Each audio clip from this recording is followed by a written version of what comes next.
'em up, you critters. Pick 'em up. Horses pulling tanks and trucks. Johnny, you have a cigarette for me? One of those Canadians is all. Yeah, all right. Thank you. Me too, Johnny. Sure. What this town we come to, Sargento? I don't know for sure, Domingo. Newark, New Jersey, if I remember my geography. Newark, New Jersey. I never hear of such a place. Well, it's just south of where New York used to be. Pretty big town. Or used to be.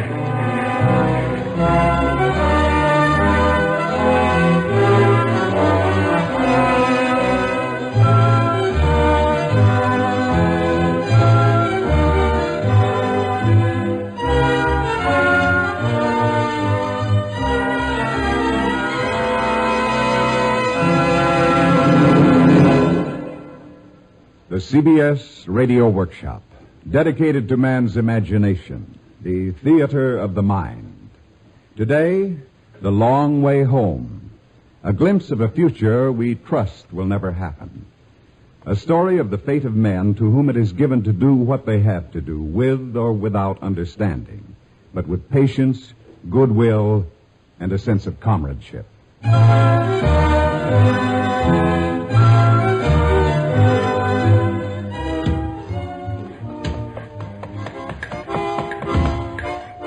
Hi, Ruski.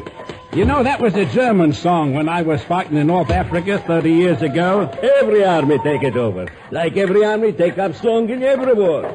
Let me play you other one from First World War. I think we learned this from Avstrici, but many soldiers still sing it in Spanish war. I know. My father was airplane mechanic there. Say, I hear that. My old man, he served in the United States Army in 1917. He was Cubano like me, of course. But he want to fight Alemans. Germanskis, everybody want to fight them. Let me play you a song from Second Big War. This one is Russian. I think you all know. Oh, sure. I heard that one when I was a real little kid. Here, Shiv, old boy, you come and look after this stew and let me borrow that lip organ for a minute. I'll give you a really spirited old army tune. Right, sir. This one practically took the world, as our armies haven't been doing for some time now, I'm afraid. We know that. Oh, everybody do. Ah, I also. From my papushka. He fight in First War also. Tit, hop! There goes that stew. First stop meal I might have had in 3 days. Ничего. His army, товарищ.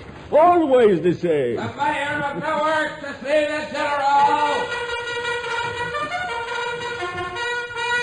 Sergeant of squad next to headquarters. Set. Guess he means you, Johnny. Sergeant Johnson, 1st Squad, 1st Platoon, 2070 Infantry reporting, sir. Report to General Clarkson that Mayor Collins is calling with technical experts. Yes, sir. All others, in Newark. Good. I play music for Mayor to go to terrible fate. What fate? We talk with Big General. What color eyes Mayor have? How I know? Never mind. Maybe dark.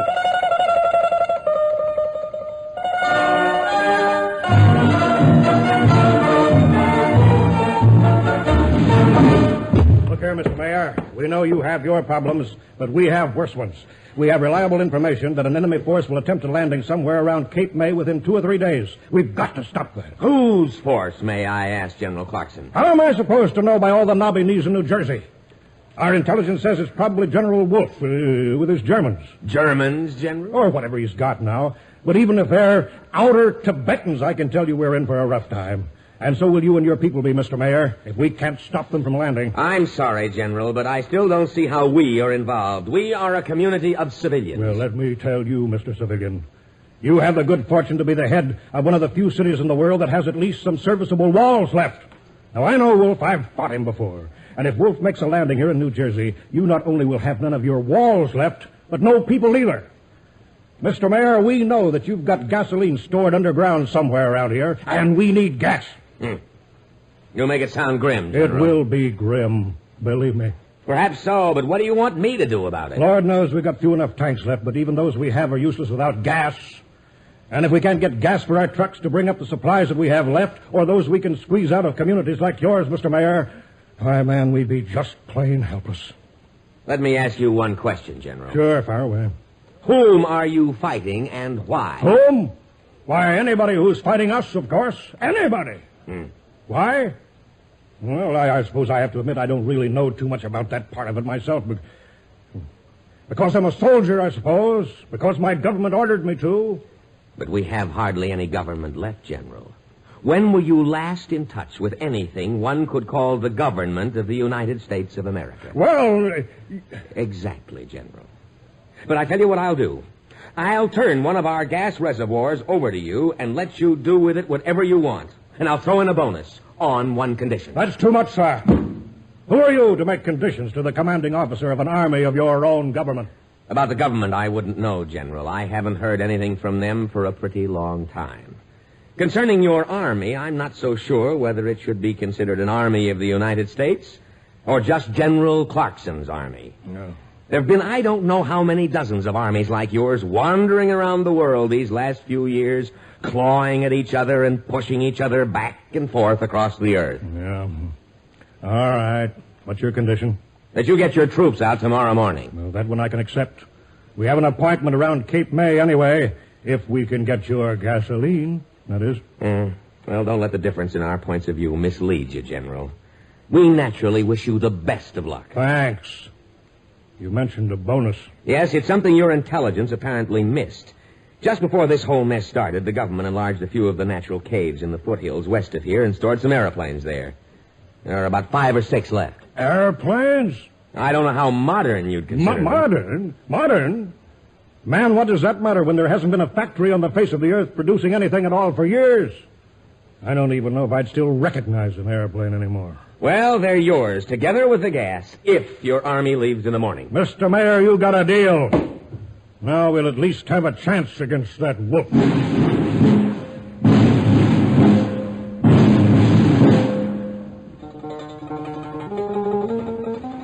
Hold it a minute, soldier. There's a couple of folks here. Civilians. Oh, they're wearing decent clothes, too. What can I do for you, sir? And ma'am? Mr. and Mrs. William Harrison Taylor, young man. Sir? I ain't no sir, ma'am. Just a sergeant. Well, Sergeant, These then. sergeants run army, lady. Never mind, sir. Except General, maybe. All right, shut up, you two. Yes, ma'am? Well, you'll have to forgive an old lady's curiosity, but it's been so long since we've heard anything about what is going on.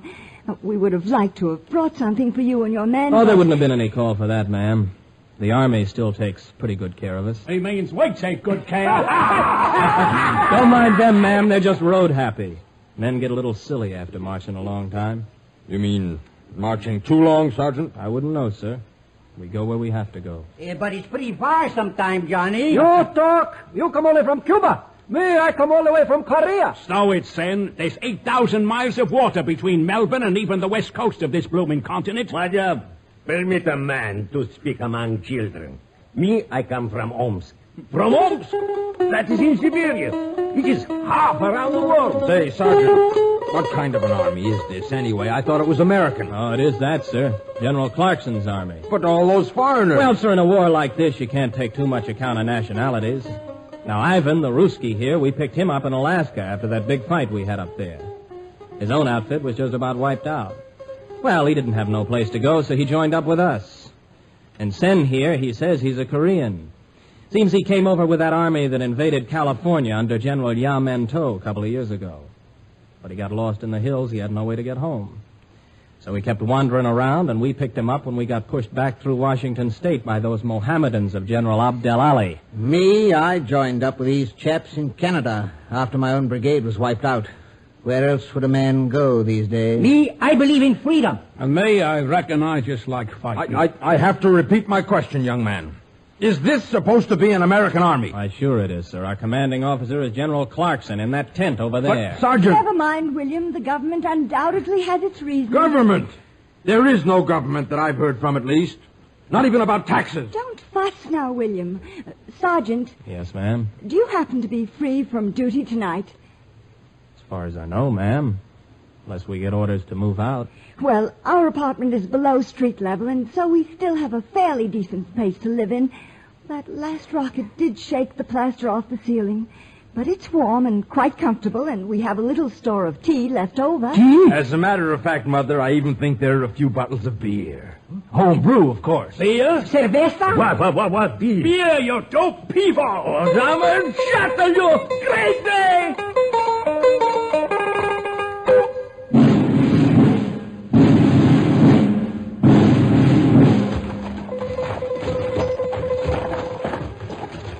Stow it, Ruski. Can't you stop playing that tinkerbox even while you're breaking your legs in this rubble? Hey, you don't like music when we go to party? Yeah, but we're not going to Kentucky. You could be carrying a squirt gun over that shoulder. I got two shoulders, Chief. One for gun, one for balalaika. Kentucky, where it is? Never mind, Carver. They ain't had a war there in 100 years. Somebody sure beat up this town, though. You say that after we go through Chicago, Detroit, Toledo? Oh, look the same. Yeah, I guess you're right, Sen. Hold it, guys. I think this is the place. Oh. Why, miss, we were looking for Mr. and Mrs. Taylor. We were invited. You're expected, too. Please come in. Oh, thank you, miss. We didn't know. Oh, look at our fellow Rabel has found himself a little minka. Oh, come on. Shut up with that.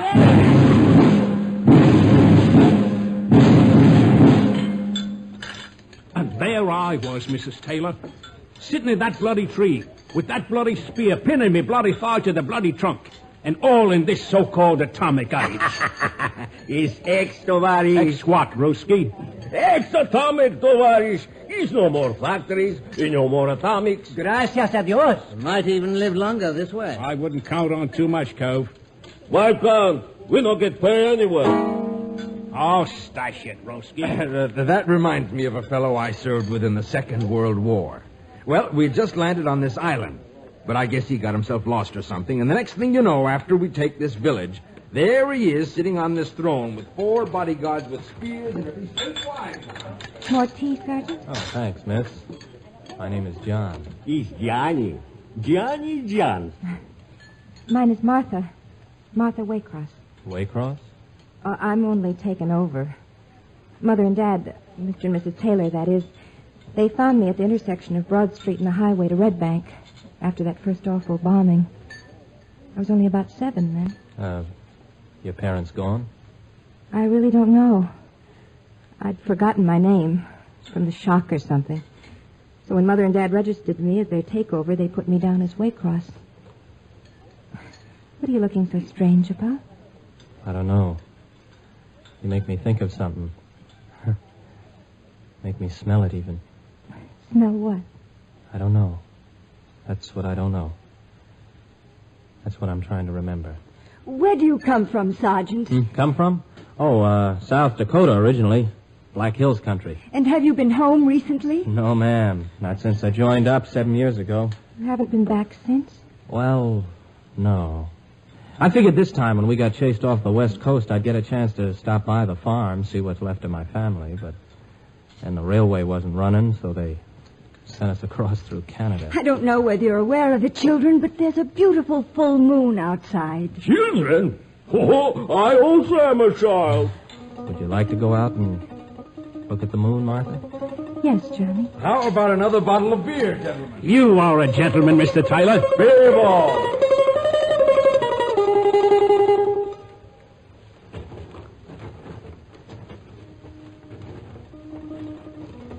Johnny, what are you thinking about? I just figured out what you reminded me of before. Something nice, I hope. Oh, yeah. Real nice. I don't know if I can say it right, but it had something to do with when I was a kid back home on the farm. It'd be the sun and the bright blue sky in the summer, the smell of the green grass and the wheat and the corn. My mother would be in the kitchen usually, cooking up something good. And always in the summer there'd be that warm breeze in my face and hair. What's that? Huh? That noise? Gosh, I hope it's the reinforcements we've been waiting for. General Bob Smith's outfit. I reckon we sure enough are moving out now.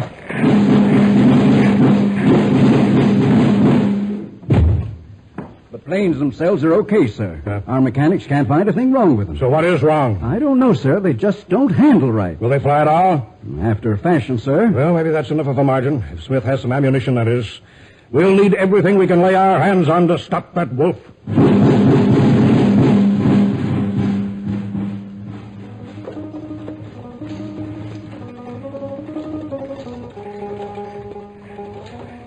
Johnny, are you as lonesome for home as you sound? Lonesome for home? Home, that's the Army, Martha.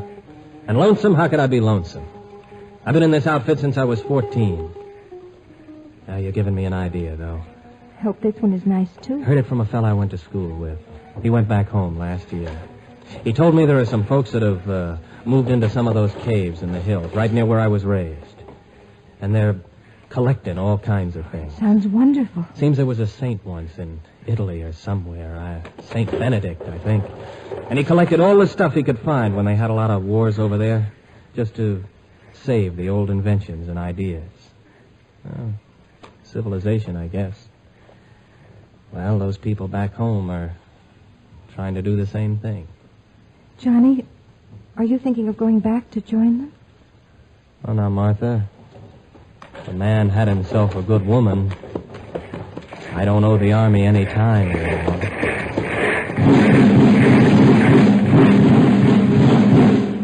Okay, Mr. Mayor, you delivered the planes, all right. And you turned over that gasoline to us, but the two just don't work together. Huh? The planes won't run on that gas the way they should, neither will our tanks and trucks. I'm sorry, General, but that's not our fault. The stuff hasn't been touched since it was pumped into the reservoir 15 years ago. 15 years? That's no wonder. What's the matter, General? Do you know what evaporation and condensation in an underground tank can do to gasoline in 15 years? I only hope the stuff is good for one mission at least.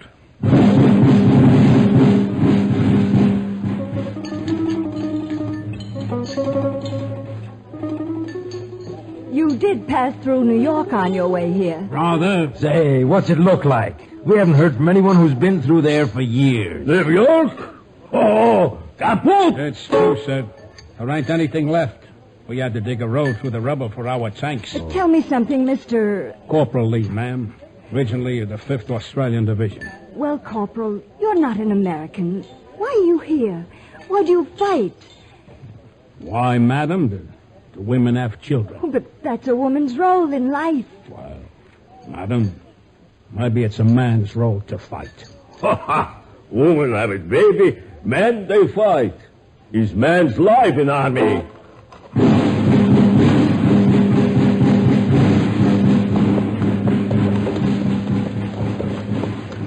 Well, all I can say, Bob, is I'm glad you got here. I have a hunch this wolf is going to be pretty tough to lick. He wouldn't risk a landing if he didn't think he was pretty well fixed. Where do you think he'll hit us? G2 says around Cape May. It makes sense, too. Well, you got here just in time, Bob. The mayor of this junk heap made me swear we'd move out in the morning. What do you mean, made you? Oh, heck, he had some gas stored underground from before the war. A few planes hidden in those caves, and so we made a deal. Now, it turns out, of course, that the gas is full of water and the planes practically refuse to fly on it. Still, you know the old saw, beggars can't be choosers. I'd have shot the so-and-so. I thought of it. But how would I have found those supplies of his? What do you got left? Not much. 5 tanks, M84s and 86s, about 20 6x6 trucks, a few rocket launchers, enough mortars and artillery for a couple of battalions. I've got about 15,000 men. Just about a division. Yeah, the way we used to think of it. Now it's an army. Yeah, well, I'm glad you caught up with us anyway, Bob. I don't know whether even the two of us together will be able to stop that wolf. Still, I suppose we better get ready to push out. Sentry! Have them sound assembly. We're moving out in 2 hours.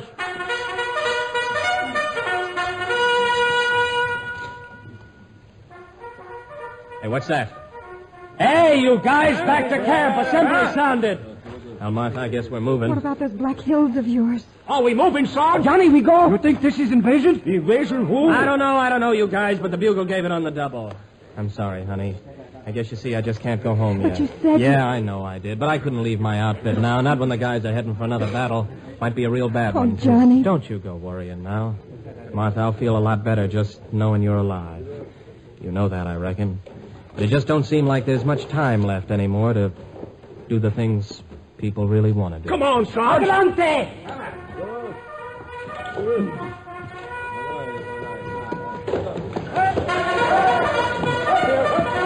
Here, you! Contact! Courage, fast down! All right, fall in line there, both sides of the road.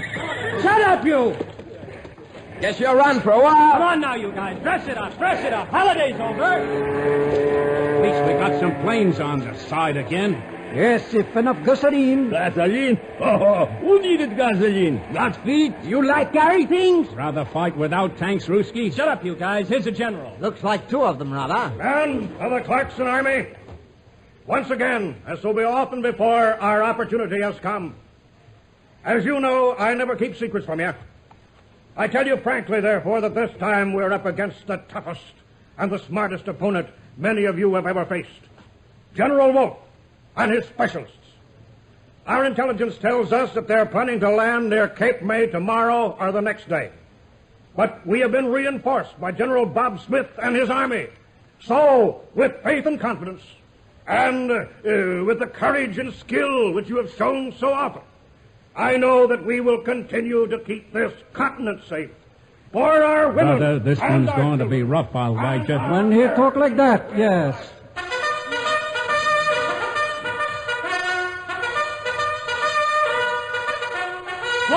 Tibbs, hot, right, hey, right step, forward, hard.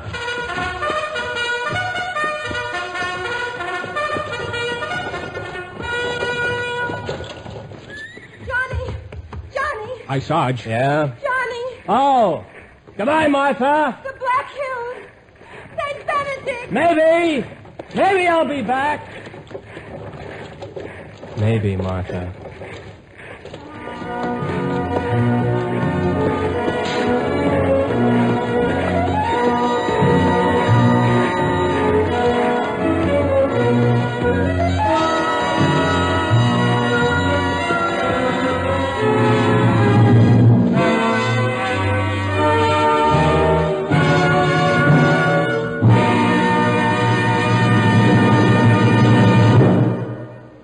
You've been listening to the CBS Radio Workshop and The Long Way Home, a glimpse of the future we hope will never confront us. Written by Henry E. Fritsch, music arranged by Alexander Steinert, produced and directed in New York by Paul Roberts.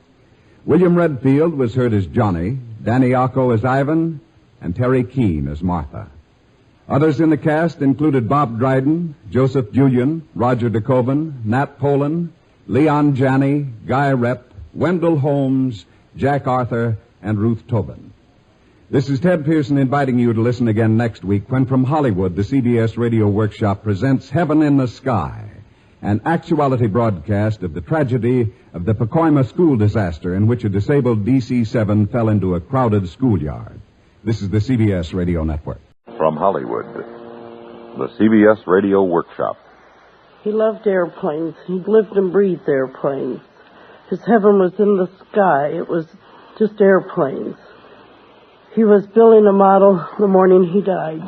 CBS Radio presents the CBS Radio Workshop, dedicated to man's imagination, the theater of the mind. The Empyrean is no longer empty. Where Apollo once drove his fiery chariot across the firmament, the afterburners of supersonic jets blast the stratosphere.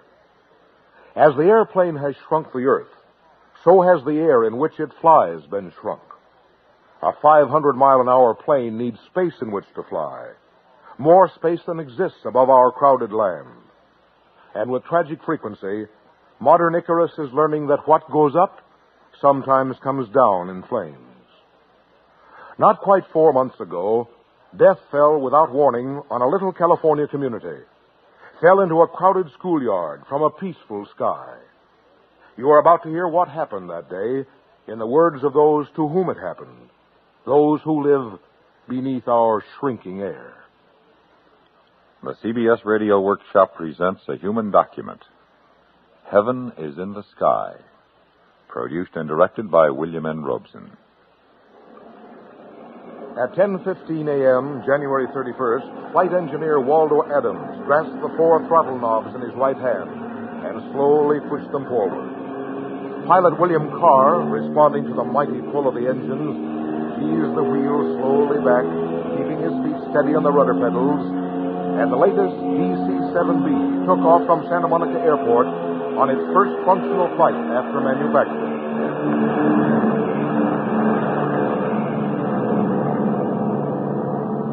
At 10:30 a.m., radio operator Roy Nakazawa reported to Santa Monica Tower that the DC-7B was over Catalina Island at 9,000 feet and climbing.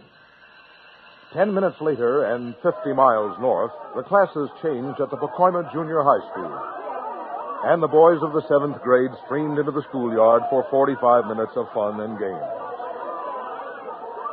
At 10:50, the Joshua trees of the Mojave Desert quivered as test pilot Roland E. Owen roared down runway 25 on the Palmdale Airport, the tailpipe of his F-89J Scorpion streaking flame.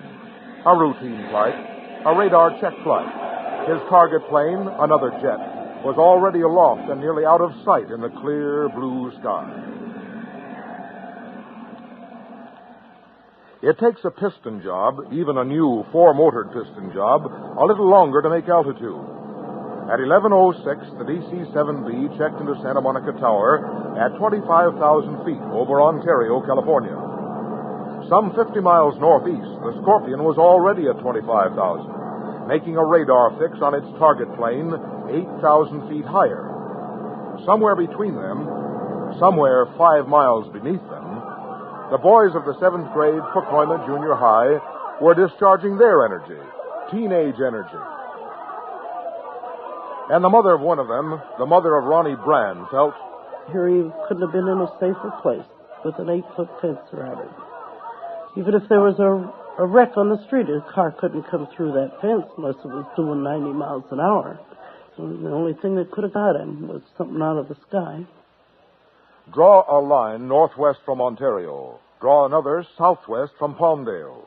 They will intersect above the San Fernando Valley, one of the fastest-growing areas in the world. Put a 300-mile-an-hour DC-7B on the northwest line and a 500-mile-an-hour Scorpion jet on the southwest line at exactly the same altitude, time it just right, and they will collide over the San Fernando Valley. At 11:18 a.m., January 31st, they did.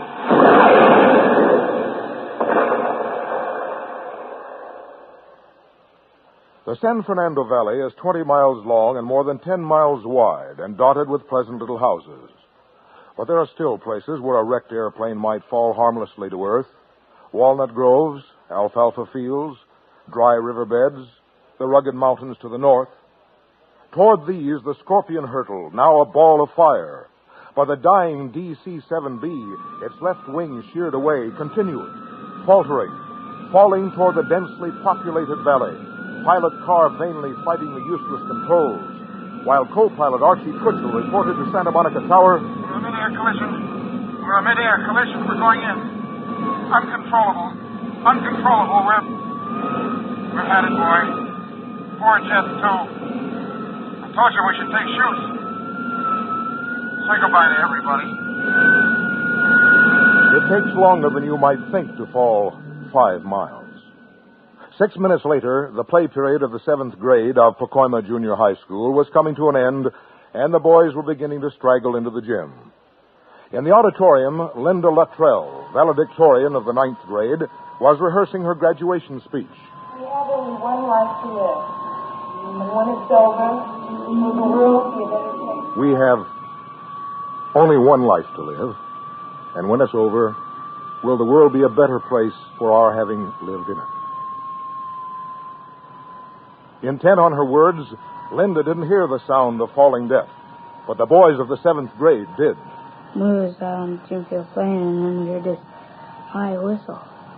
And everybody looked up. I saw the whole plane just coming down. It was going around and around. It was on fire. And pieces were flying from it. And groups of metal were coming down together. We all started running. I says, well, I'm with you. And we started running. And I seen Ronnie with me, and then I passed him, and then he passed me. I ran to try to get off a pole. I ran to get away. I ran from it. I just jumped to the ground and covered up my head. Donald Kellner, driver of the school bus parked by the playing field, heard it too. While I was in my bus, I was making out a routine report, and I heard this screaming noise, just like a plane out of control. And I stepped out of my bus and looked up, and here was this DC-7. Then it exploded.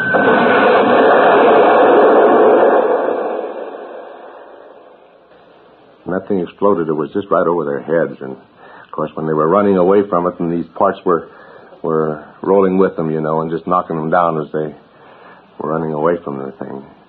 They were trying so hard to get away from it, They were just running. I was running, and if I hadn't stopped real fast, I'd have probably got it, because there's a great big piece about 5 feet long come sliding across in front of me. And a few other times, some pieces might have hit me.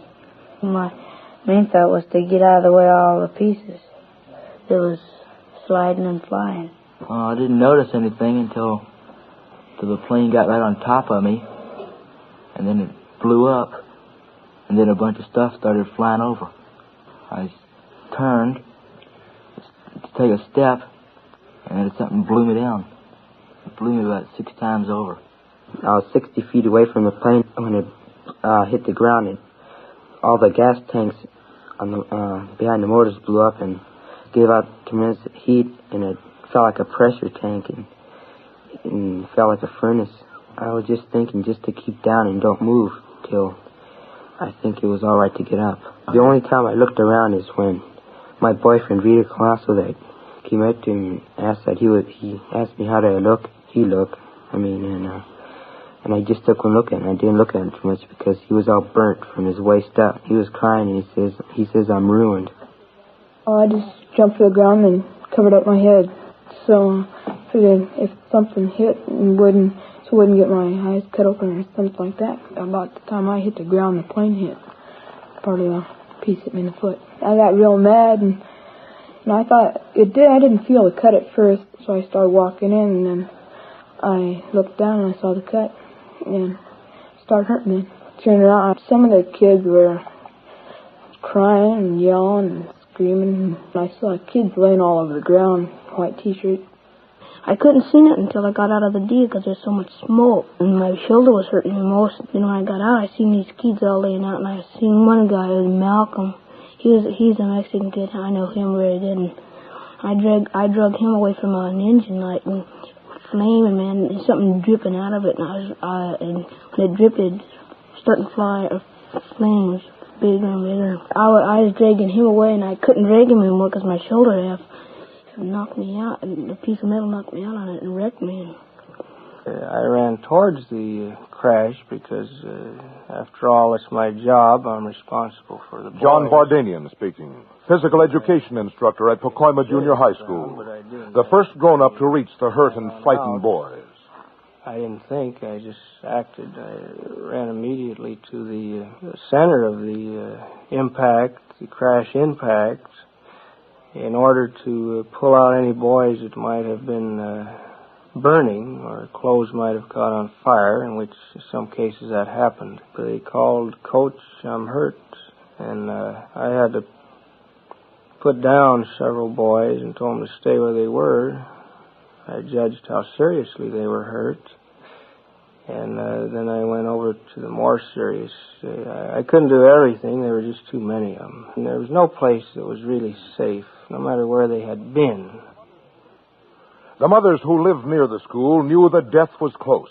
I was ironing Skippy's shirts when I heard this awful whining sound. Then I just threw my iron up, and when all the steam went against the wall. And I saw the black smoke just curling up. And I said, "Oh, my God, Shirley." I said, that's the schoolhouse. And she said, yes. So we started running. Others further away did not realize at first that their children were in danger. First thing I knew it was the school was when I got a phone call from some friends of mine in Montebello. And then they said over radio that it was the 7th and 8th grade boys that was out. And I just waited. There wasn't much I could do. I didn't go to school because I knew that if there was anything wrong that they would call me. I called some neighbors over and we just waited. Every time the phone would ring, why, I was pretty afraid to pick the phone up, thinking that maybe it was from the hospital. And I had my neighbors over and we talked and just kind of walked around between ourselves and tried to keep busy is about all we could do. I had a feeling that he was involved and there wasn't anything I could do. And then they said over radio that not to jam up the traffic.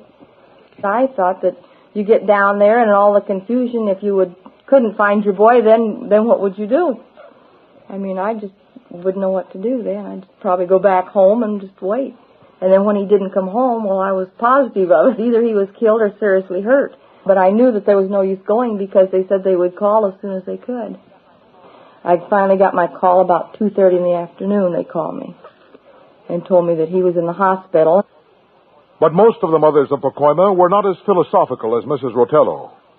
Well, there were hundreds of people on the field, and the parents, some of the mothers were screaming, and they were just in hysterics. They were hysterical, you know, and just running from one person to another, asking, "Did you see my boy?" or this, and "Where is he?" or "Where is he?" That's all they'd say, you know, and just someone just stand and scream. The first little boy that was laying there that was closest to me had a jacket on just like Skippy's. And, of course, I ran to him. And we just looked into the face, and it wasn't mine, so I looked into their little faces, long enough to glance to make sure it wasn't mine. I even heard one mother say to a child, "I can't help you, honey. I haven't found my own." I know my son, he yelled for somebody to help him, and they run right by him. Well, see, that's the normal reaction of parents, because we were looking for our own first. I started going around from boy to boy, the ones that were fallen and hurt, looking for my boy. I looked at everyone, and I was helping my neighbor find her boy. The parents, those that thought or knew their boys were out there, were a little panicky. I don't blame them. Certainly no parent would, but things look differently to a 12-year-old, more realistic perhaps. The parents, they were down there buzzing around and everything, causing a lot of confusion and scaring some of the kids that were B7s. They were scaring them pretty bad. A lot of them went to the hospital just from shock. They come in there screaming and everything. Say, scream out loud, "Where's my boy? Where's my boy?" and all like that. If they'd have calmed down, they'd have probably found out where their boy was a lot sooner. Mrs. Lorraine Lafreniere, who had been ironing just a moment before, finally found her boy. He was laying on his stomach. Of course, they had something over his head. His head was bleeding terrible. He says, "Don't cry, Mama." And I said, "Oh, I'm not going to cry now. I found you." And he says, "Let me see your face." And I bent down on that. And he says, "Mama, would you say the Hail Mary and the Act of Contrition with me?" And Mrs. Margaret Barrios found hers. And I saw my son walking toward me. He was hurt. He was bleeding. All his face was bloody. I saw that he was burned. I didn't know the extent of his injuries, but he looked pretty bad to me. But Mrs. Virginia Brand could not find her son, Ronnie, not at the schoolyard, for an ambulance had already taken him to the hospital. The nurse said, "We'll just have to look at every boy because we don't know who's who." And so myself and the nurse all ran around looking at each boy, and some of them were burnt so bad I had to get right down at their face and look to see that it wasn't mine. And we ran and looked at all the boys, and then I came back to the desk and spelled out my name in case they had a wrong name there. And because he was on the list of the injured. And then the doctor must have heard me or something. The doctor said, "Come here, I want to talk to you." And I said, "Well, what do you want to talk to me for?" I guess I was stalling time. I knew what he was going to say. I just had that feeling. The minute I drove in the hospital, I realized that the whole thing... These are the words of Ronnie Brand's father. A number of cars parked, and I don't know, I just was kind of numb, I guess, and her friend came out to meet me, and I just asked her where my wife was, and I could tell by looking on her face as to what I was going to expect to hear. Ronnie Brand, age 13, whose heaven was in the sky, was dead. A tiny sliver of metal from the sky had pierced his temple. A tiny fragment of duralumin. A tiny piece of an airplane. He loved airplanes. He just lived and breathed airplanes. I never saw him without an airplane in his hand. His heaven was in the sky. It was just airplanes. He was building a model the morning he died. I was getting ready for work and keeping after him, and he was just sitting there building this model. He had asked for a DC-7 model for his birthday, which I got because I generally buy what he wanted, within reason. And that just happened to be that type of plane that killed him. All this money he's been making, this $2 a week, he went for model airplanes, and he just mentioned that he had $47 worth of models. And he has them sitting all over his room. I haven't been able to go out to his room. I bought this house because of that room outside, like he wanted, off the garage, so he could have privacy with his boyfriends, and they thoroughly enjoyed that room. It is very hard to come home at night because Ronnie was always there. He'd come in about 6 o'clock or so, and then he'd watch the television. I'd get home shortly after 6, and there'd always be a light. It's the hardest thing. I try and sleep in till after 8 o'clock because he usually left for school till 10 minutes of 8. He always washed the dishes for me. I give him $2 a week for, picking up the house and doing the dishes. And so he left his cereal dish on the table. I said, Ronnie, it's going to be easier to wash if you put it down the sink when you get home. Put some water in it. So he did. And so that's when he noticed the time, and out he flew out the door. That was the last I saw him. And when I came home that night, my girlfriend was with me, and I saw that dish of cereal with the cereal still in the bowl, and I told her, I says, will you please wash up that? I can't stand to look at that. Because I never did come home and find a dish on the sink.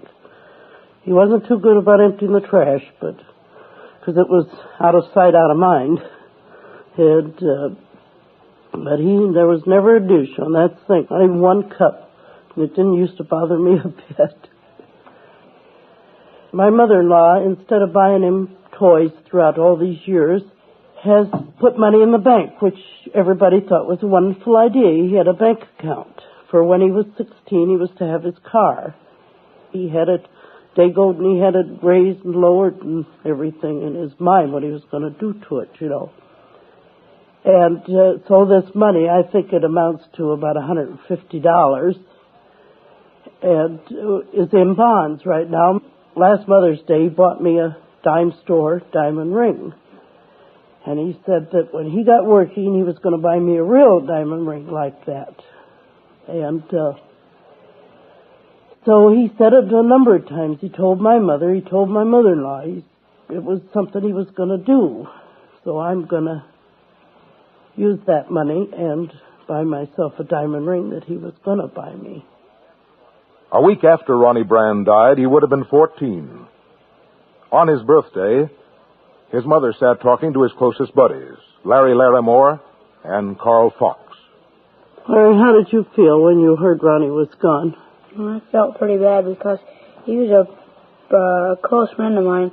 We always went around together and had a lot of fun. But when I heard he was gone, I felt pretty bad because I lost one of my best friends. Yeah. And it wouldn't be the same without him. You're pretty close then at school. I'm sorry I didn't know you before this, you know. And I'm sorry I didn't know you before this, but we had a lot of fun together. Yeah, you seem the same type of boy that Ronnie was. Just a regular boy. Mm-hmm. You're not a sissy, you're not a toughie, you're just a boy. Mm-hmm. And how do you feel, Carl, since he's gone out of the neighborhood? Well, I didn't even eat dinner that night or nothing.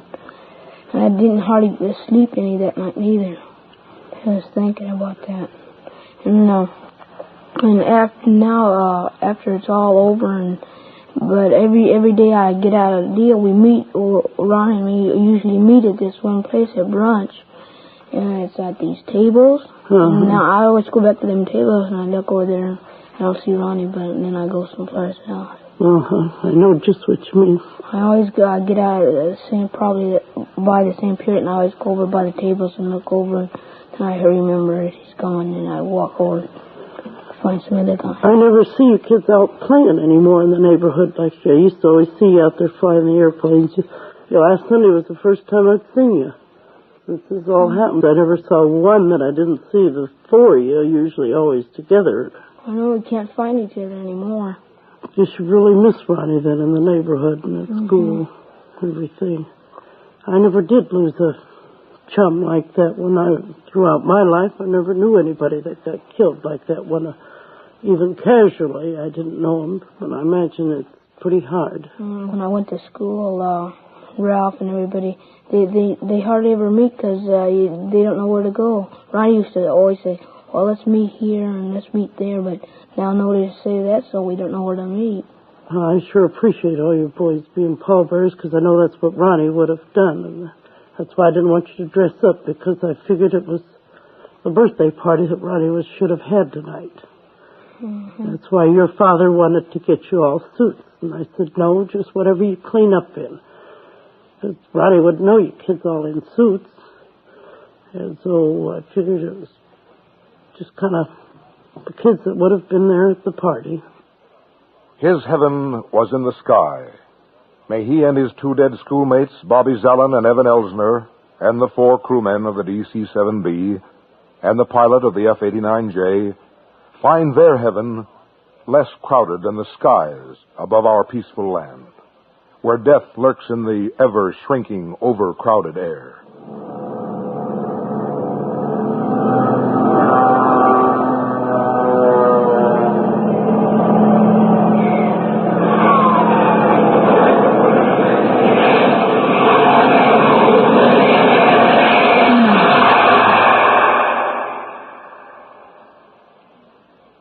The CBS Radio Workshop has presented Heaven is in the Sky with Frank Goss as narrator.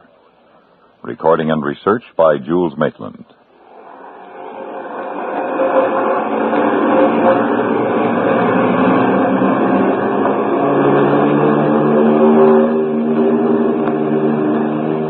Next week from New York, the Workshop presents I Have Three Heads, a study of the techniques, possibilities, and improbabilities of tape recording. A visit backstage in broadcasting, where things happen that are stranger, more exciting, and more fun than anything Alice ever discovered behind the looking glass. Next week at the same time, I Have Three Heads. Now stay tuned for Suspense, which follows immediately over most of these same stations.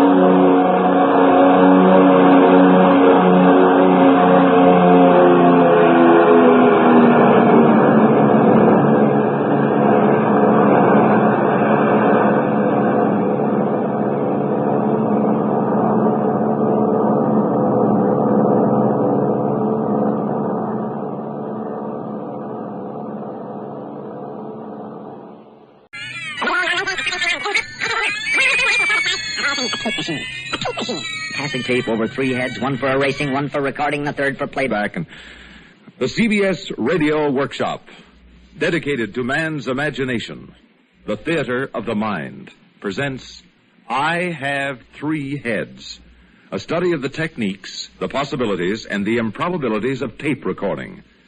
Today's workshop was conceived and created by CBS radio engineer Mort Goldberg.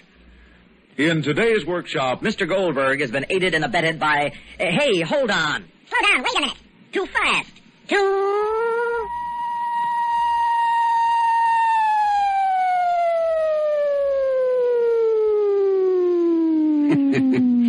That was Stu Metz. Nice guy, but loves to talk, like all announcers. Aided and abetted by a writer, a director, who needs him?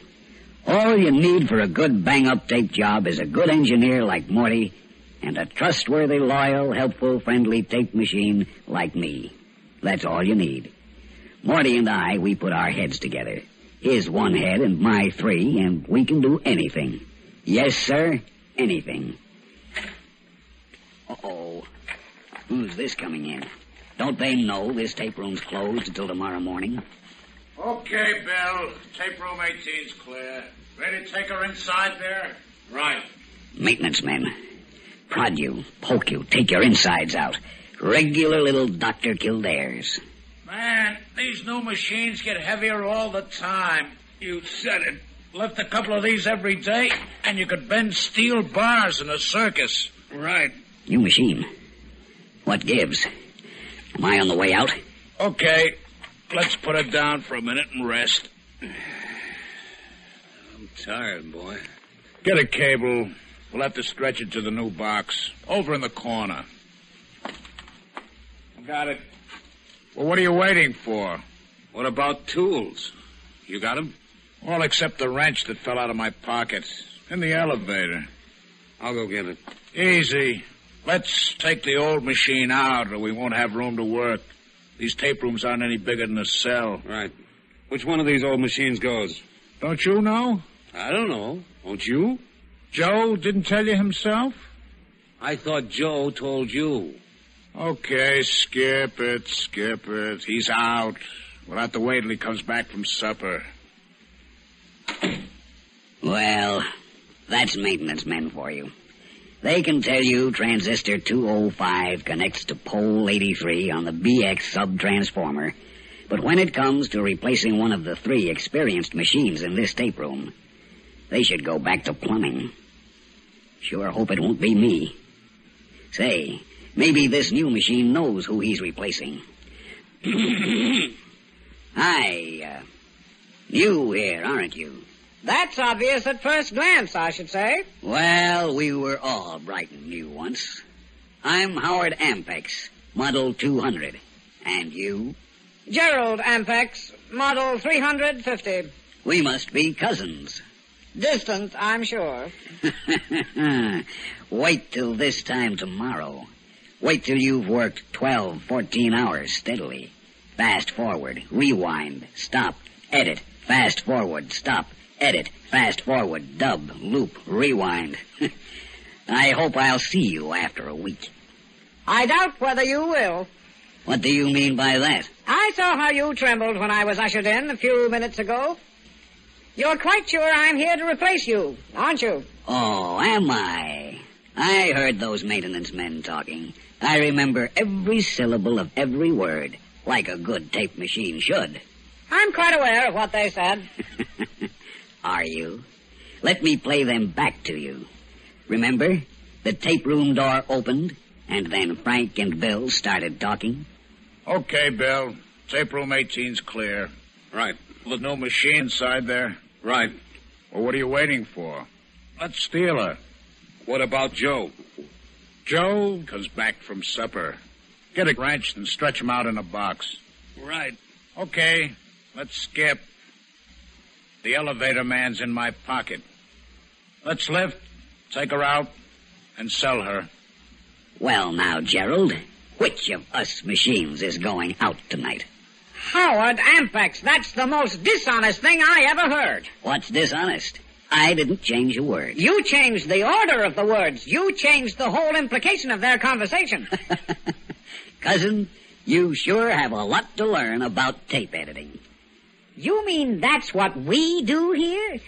You... Certainly not. We don't change meanings, that is. You're right. It is dishonest. That's why tape recordings are thrown out in the courts of most states. That's why editing for broadcast takes an entirely different turn.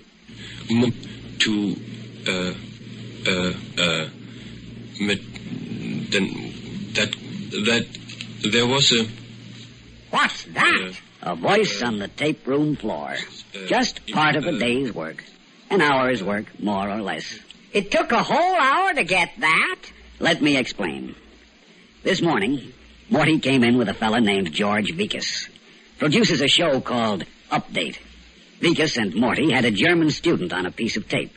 I got to know a few students. My own impression from America students was that there was a... Now, Gerald, is that clear? That there is more. Well, it's rather hard to get the drift. Of course it was. With radio, people are listening on small sets. People are listening in cars. Things have got to be very clear. You play something like that, all over the country, people think something's wrong with their radio. So how did you save the country? What? Oh, Morty and I go to work. Morty wants to start at the beginning of the student's words, so he punches me into rewind.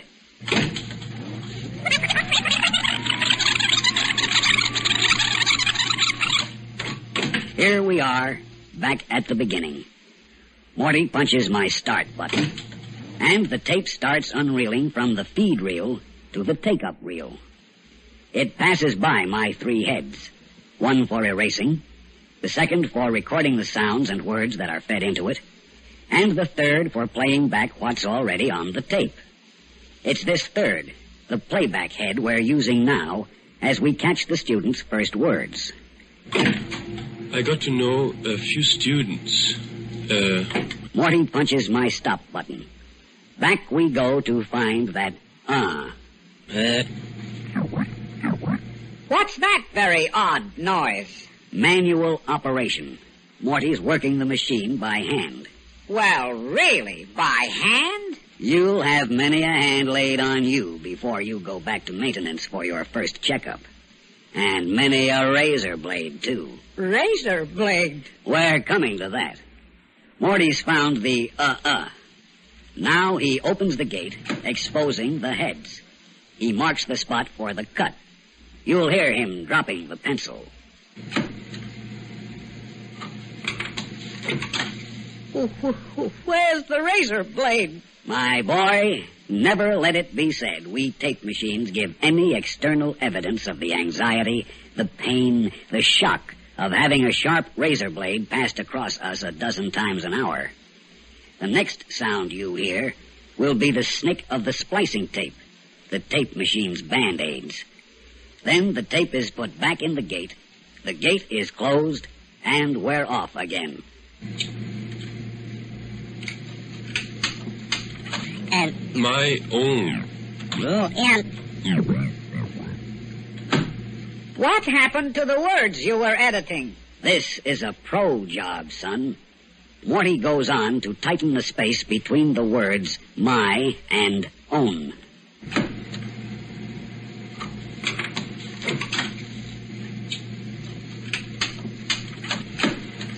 There you have it. Now you'll hear what Morty's edited so far. Taking out the tightening the space between the my and own. A few students. My own impression. Another to come out. And an im from that impression. So Morty makes a mark after my own, pulls the tapes by hand this time, and marks the tape ready to cut after the first im. My own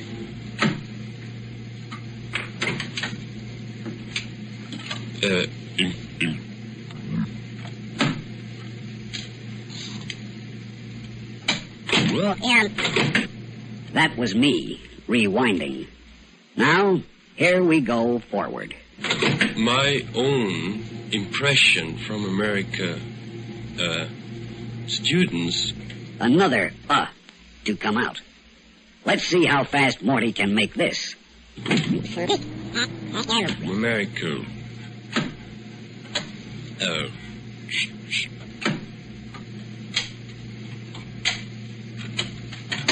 Impression from America students was that there is more. Stop! What's the matter, Gerald? Are you shaking your heads? Howard, it can go like this all day? It's a tough grind, but let me show you how it will sound after an hour or so. That's when you're proud of yourself and your engineer. I got to know a few students. My own impression from America students was that there is more in the people of this country than that kind of materialism which the tourists expose. Well, that's very interesting. That's... Howard? Are you crying? Excuse me, Gerald. It's just so clear, so beautiful, the work I do. Too bad I haven't some soft music for your emotional jag. Music? Now, that's where you can have some fun. Have you seen My Fair Lady? My Fair Lady? What's that? A musical show I wrote. Oh, you? Well, I helped, in a way. Morty and I taped some of Julie Andrews' Cockney pronunciations, and Mr. Harrison making with phonetics. And we taped a funny babble of women's voices you hear on the My Fair Lady record, too. They promised me 2 seats, but I never got them. Yes. Did I mention that I play classical music extremely well? You did? As a matter of fact, you'll probably be very good at cleaning tapes. Cleaning tapes? Bringing foreign tapes up to American broadcast quality. Jim Fassett, he's our music commentator who has a program here on Sunday afternoons, World Music Festivals. He goes to Europe and brings back orchestras and singers in concerts American audiences might never hear. But listen.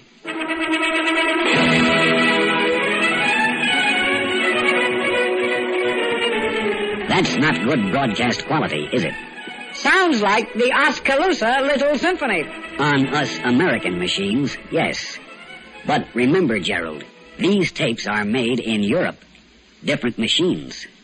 Jim and Morty and I work on these European tapes to restore the original quality. Take this piece of tape.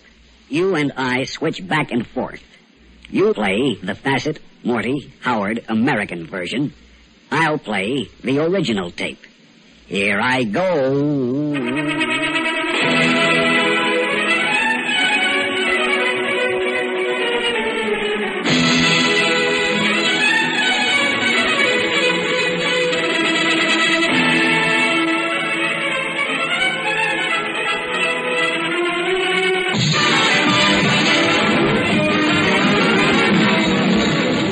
We're a little late, so good night, folks. What in the world was that? A piece of Jack Benny tape that Morty and I lost this afternoon. Wondered where it was. Does this happen often? Not often enough to my way of thinking. Boy, could we have fun. Boy, oh boy, oh boy. However, let me give you a case of where Morty and I did mix some tapes deliberately. You like band music? Military, college, circus, jazz, or street corner? Military. Not 1, but 4 of them. This same fella, Vikas, that I told you about, he and Morty and I put together an audition for a show that hasn't been broadcast yet. A show called Sounds of the World. That music is the band up at West Point playing. We also got tapes of a band at Buckingham Palace. Another band from France, and still another band playing in Red Square in Moscow. We also got tapes of 4 sergeants, 1 from each country, and let them give the command to march. For international cooperation, how do you like this? Company! Fusil sur l'épaule!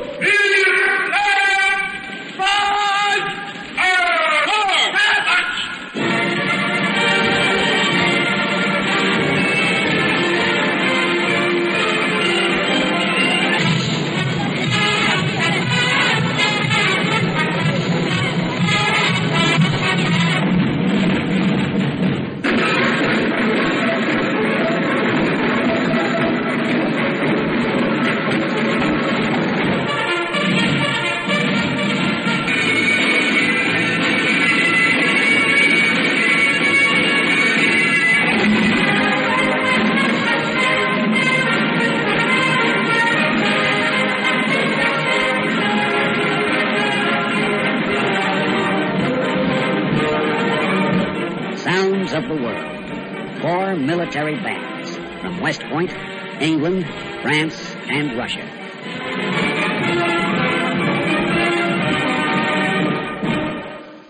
Maybe they ought to trade the UN for a good tape machine, eh, Gerald? I like that, Howard. Sort of liked it myself, if I do say it as shouldn't.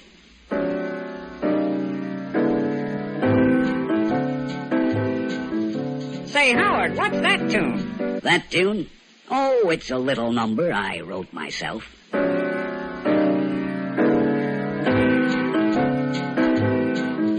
Oh, before or after you wrote My Fair Lady? Well, to edit this statement correctly, I, little old Howard Ampex of Tape Room 18, am probably the only tape machine that had a song especially arranged for him. For years, Morty has played tape backwards and forwards and upside down. But he has never had the chance, until just the other day, to find out what happened when an orchestra taped a song backwards, and then I played it forward again. Says Morty to himself, what happens to the instruments? So that's where Hank Silverne entered. And this is how Hank arranged T for 2 straight.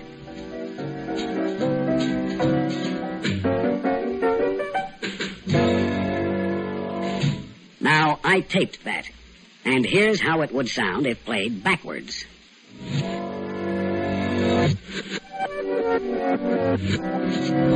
You see? Almost everybody's done that, including the 2 million people who own home tape recorders.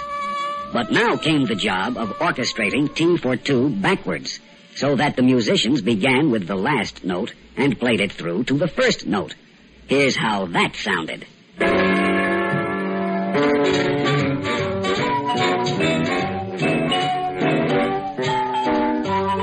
We had 7 top musicians. Hank at the piano, then guitar, bass, drums, vibes, sax, and trumpet. 4 musicians who could play T for 2 straight in their sleep. This backward arrangement almost drove them to the point of turning in their union cards. But you should have seen their faces a few minutes later. Here's what we've been working for. A popular song, T for 2, orchestrated and played backwards. Now reversed and played forward so that the tune is recognizable. Did you ever hear music like this?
Holy smoke, Howard. That's out of this world. Well, let's say just barely in it. First time anybody but Morty and me and Hank and a few others have heard that music. Gosh, Howard, I feel so low. Low? About what? I didn't recognize you as a pioneer. Don't be corny and call me the tape machine's tape machine. It's all in the day's work. Come on, cheer up, Gerald. Uh-oh, someone's coming. Well, Bill, all set to get this new machine rolling? Right. What number machine are we taking out? Number 20. Got your wrench? What wrench? The one you left in the elevator earlier. I got it. Well, hold it a minute. I forgot mine. I guess it's goodbye, number 20. Cheer up, Gerald. Old tape machines never die. They just go back and get new heads. If they come around with those 2 tickets they promised you for My Fair Lady, shall Morty and I tell them where you are? Don't bother. Morty made his own special version out of 3 recordings. Charlie Applewhite, Sylvia Sims, and Dinah Shores. Want to hear it? Just for kicks? Fast forward, stop, start, and just for kicks. I could have danced all night. I could have danced all night and still have begged for more. I could have spread my wings and done 1,000 things I've never done before. I could have danced,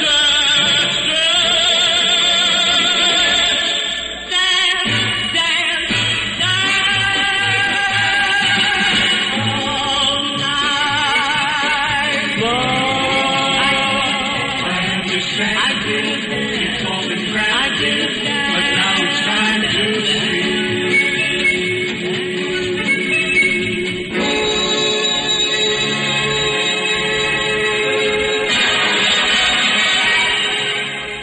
Today's workshop, I Have 3 Heads, was conceived and created by CBS radio engineer Mortimer Goldberg.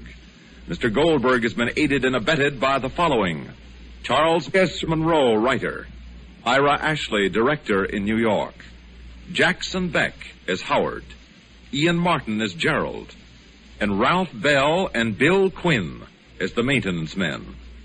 Hank Silverne, arranger and conductor. Stuart Metz, your announcer. The workshop wishes to thank James Fassett, Irving Gitlin, George Bekas, and others who contributed portions of program material used today. Next week, from Hollywood, a satiric fantasy written by and starring Stan Freberg about the entertainment competition in a desert spa roughly paralleling Las Vegas.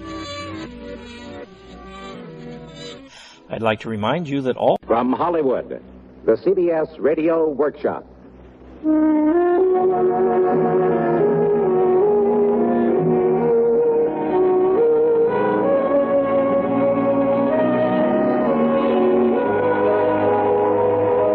Where are the weak of will, the strong of arm, the clown, the boozer, the fighter?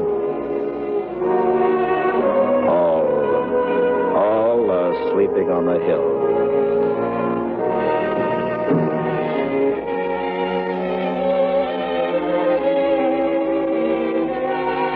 Where are the tender heart, the simple soul, the loud, the proud, the happy one? All are sleeping on the hill.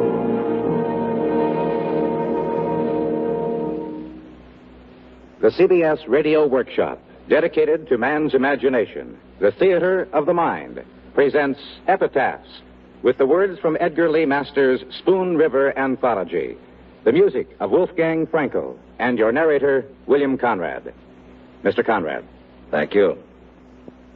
More than 40 years ago, Edgar Lee Masters' Spoon River Anthology was first published.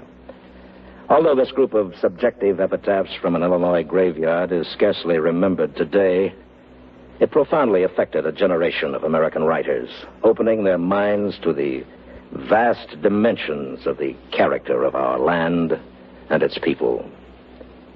In the years that followed the publication of Spoon River, while we were becoming acquainted with giant after giant, Sinclair Lewis, Ernest Hemingway, Sherwood Anderson, Carl Sandburg, the poetry of the quiet, bespectacled law partner of Clarence Darrow has all but been forgotten.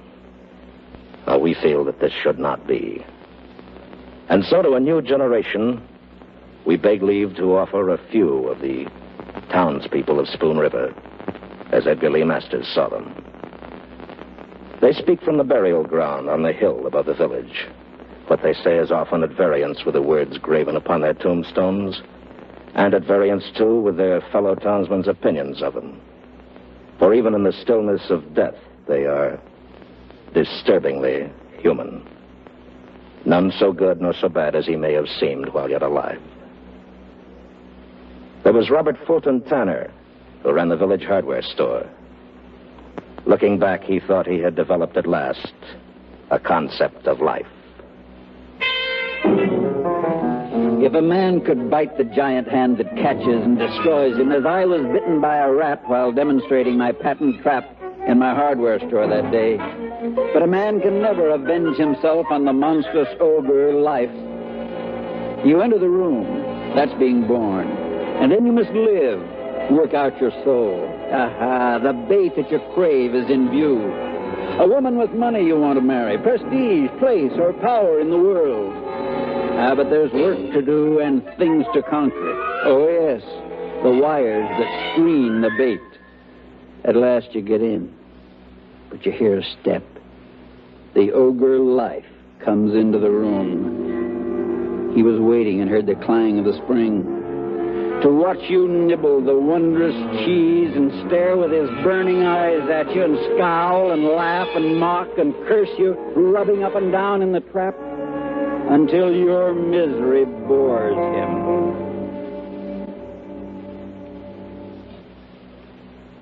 What God hath joined together, let no man put asunder. How often had the Reverend Lemuel Wiley enjoined these words, and those others the corollary, till death do you part. For Mrs. Charles Bliss heard them once, and lived and died, regretting having heard. Reverend Wiley advised me not to divorce him for the sake of the children, and Judge Summers advised him the same. So we stuck it out to the end of the path.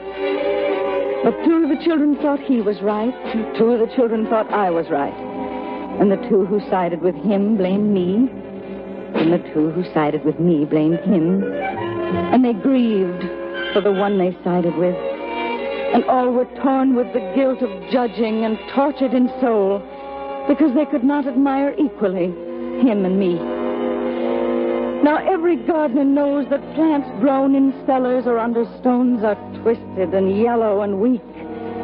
And no mother would let her baby suck diseased milk from her breast. Yet preachers and judges advise the raising of souls where there is no sunlight, but only twilight. No warmth, but only dampness and cold.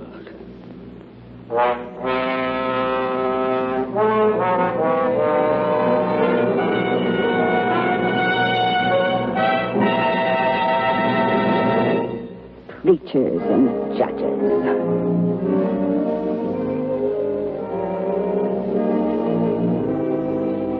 I preached 4,000 sermons. I conducted 40 revivals and baptized many converts.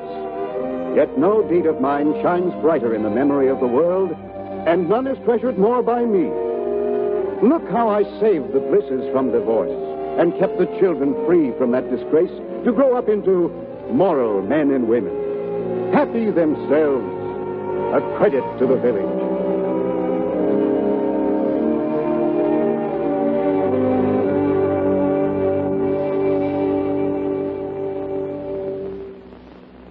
The population of the burying ground on the hill is far greater than the village itself, for most of those who passed through the village now rest here.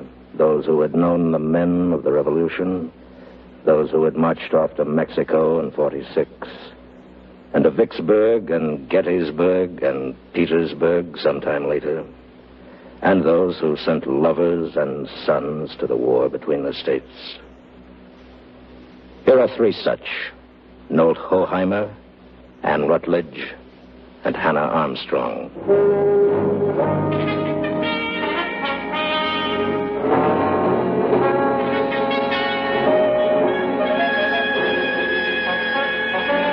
I was the first fruits of the Battle of Missionary Ridge.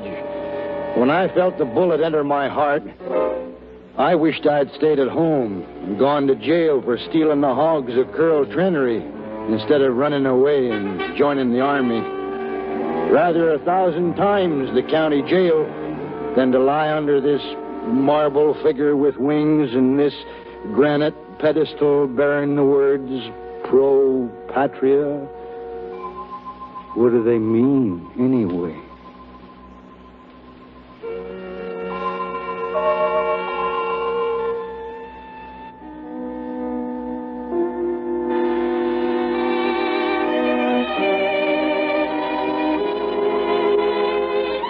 Out of me, unworthy and unknown, the vibrations of deathless music, with malice toward none, with charity for all. Out of me, the forgiveness of millions toward millions, and the beneficent face of a nation shining with justice and truth. I am Anne Rutledge, who sleep beneath these weeds, beloved in life of Abraham Lincoln, wedded to him, not through union, but through separation. Bloom forever, O Republic, from the dust of my bosom.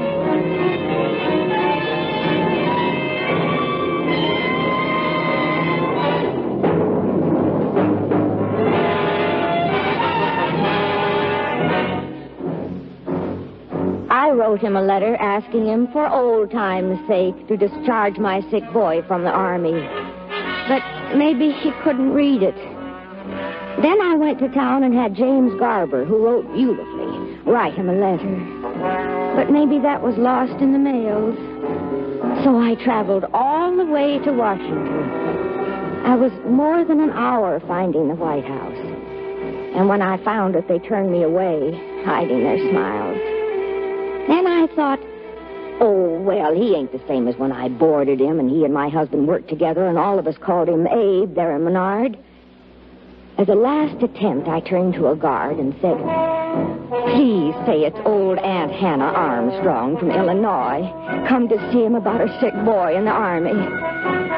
Well, just in a moment they let me in. And when he saw me, he broke in a laugh and dropped his business as president and wrote in his own hand Doug's discharge. Talking the while of the early days and telling stories.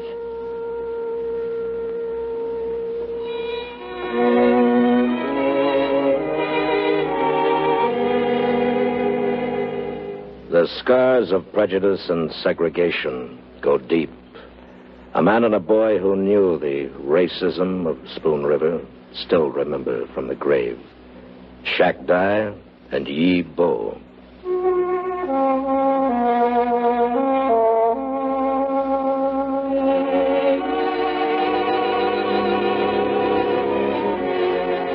The white men played all sorts of jokes on me.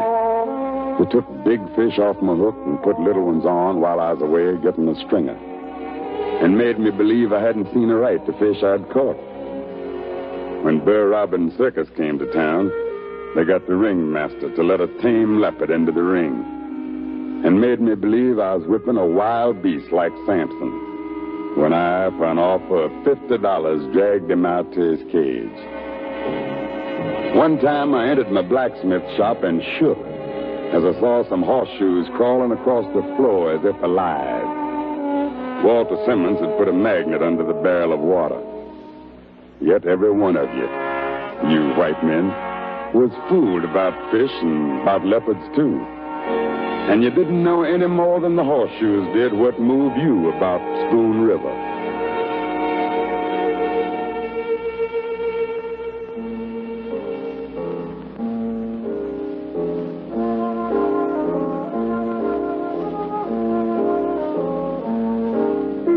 They got me into the Sunday school in Spoon River and tried to get me to drop Confucius for Jesus. I could have been no worse off if I had tried to get them to drop Jesus for Confucius. For without any warning, as if it were a prank, and sneaking up behind me, Harry Wiley, the minister's son, caved my ribs into my lungs with a blow of his fist. Now, I shall never sleep with my ancestors in Pekin, and no children shall worship at my grave.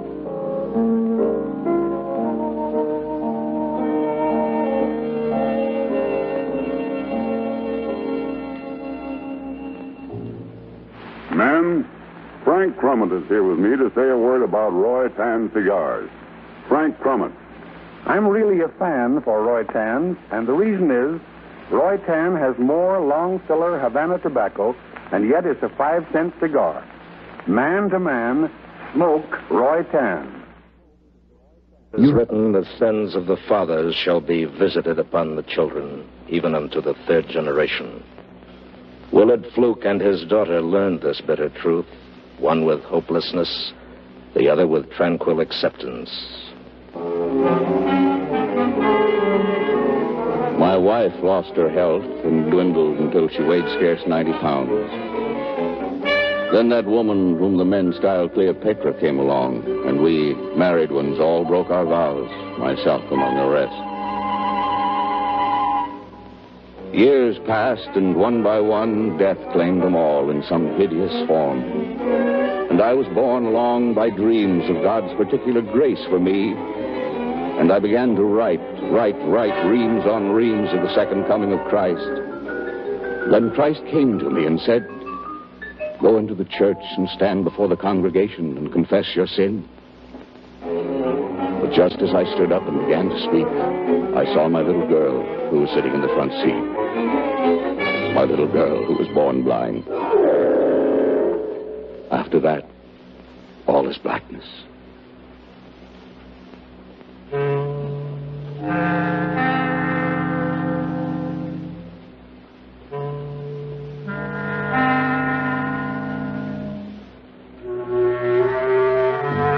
Here lies the body of Lois Spears, born Lois Fluke, daughter of Willard Fluke, wife of Cyrus Spears, mother of Myrtle and Virgil Spears, children with clear eyes and sound limbs.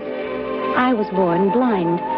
I was the happiest of women, as wife, mother, and housekeeper, caring for my loved ones and making my home a place of order and bounteous hospitality. For I went about the rooms and about the garden with an instinct as sure as sight, as though there were eyes in my fingertips. Glory to God in the highest.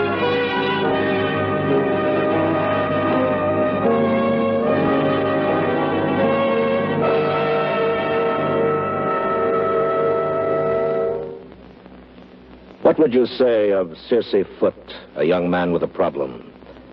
Who is to judge this victim of a senile aunt? Who is to know how he will be judged on that final day?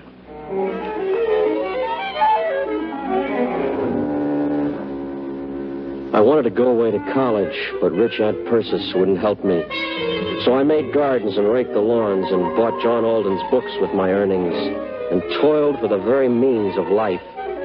I wanted to marry Delia Prickett, but how could I do it with what I earned? And there was Aunt Persis, more than 70, who sat in a wheelchair, half alive, with her throat so paralyzed when she swallowed the soup ran out of her mouth like a duck. A gourmand yet. Investing her income in mortgages, fretting all the time about her notes and rents and papers. That day I was sawing wood for her and reading Proudhon in between. I went in the house for a drink of water, and there she sat, asleep in her chair, and Proudhon lying on the table, and a bottle of chloroform on the book she used sometimes for an aching tooth. I poured the chloroform on a handkerchief, and I held it to her nose till she died. Oh, Delia. Delia, you and Proudhon steadied my hand. And the coroner said she died of heart failure. I married Delia and got the money. A joke on you, Spoon River?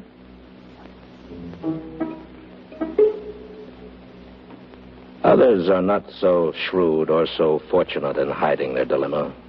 And in a small town, one person's problem can become the cross of another and another. And so it was with Minerva Jones and Doc Myers.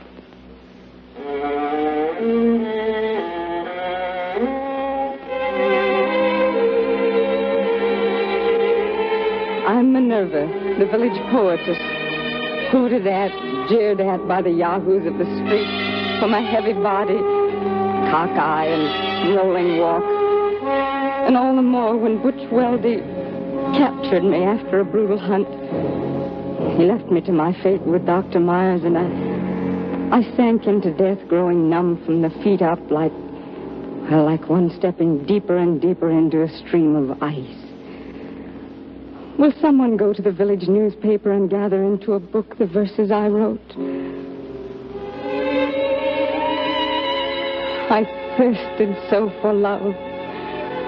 I hungered so for life.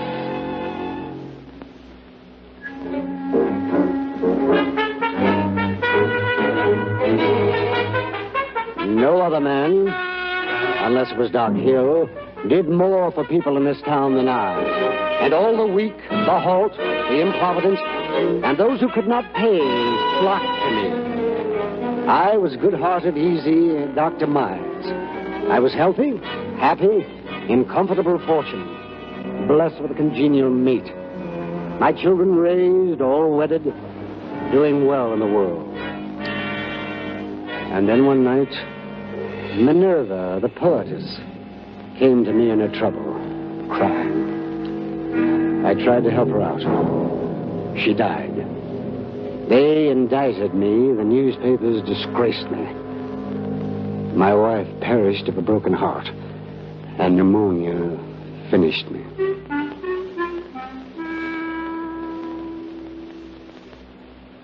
One man digs his grave with his teeth, 'tis said. Another, facing problems that have broken his heart, lies down quietly and dies. Then there is yet another kind, the living dead. Nancy Knapp was one of these.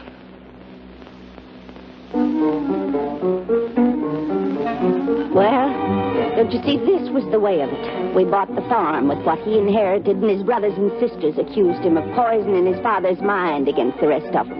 And we never had any peace with our treasure. The moraine took the cattle and the crops failed, and lightning struck the granary, so we mortgaged the farm to keep going. And he grew silent and was worried all the time. Then some of the neighbors refused to speak to us and took sides with his brothers and sisters, and I had no place to turn. As one may say to himself at an earlier time in life, no matter, so-and-so is my friend, or I can shake this off with a little trip to Decatur.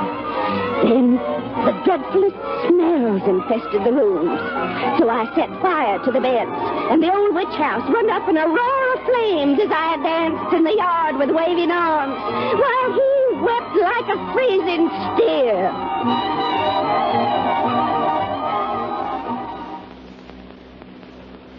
Thank God not all of us are mean and wretched and weak. Thank God for the hope he gives all of us when he puts people like Lucinda Matlock upon this earth.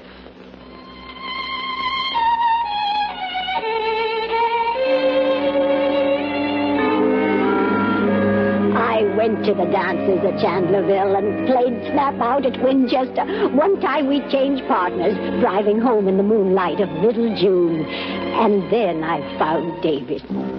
We were married and lived together for 70 years, enjoying, working, raising the 12 children, 8 of whom we lost ere I had reached the age of 60. I spun, I wove, I kept the house, I nursed the sick, and made the garden, and for holiday rambled over the fields where sang the larks, and by Spoon River gathering many a shell, many a flower, and medicinal weed, shouting to the wooded hills, singing to the green valleys.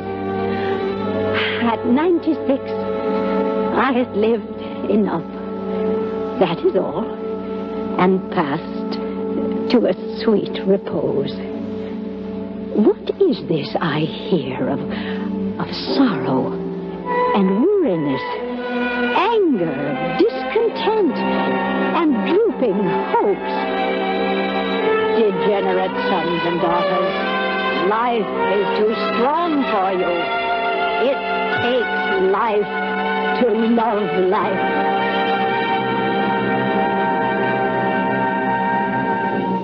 Where are they now? All are sleeping on the hill.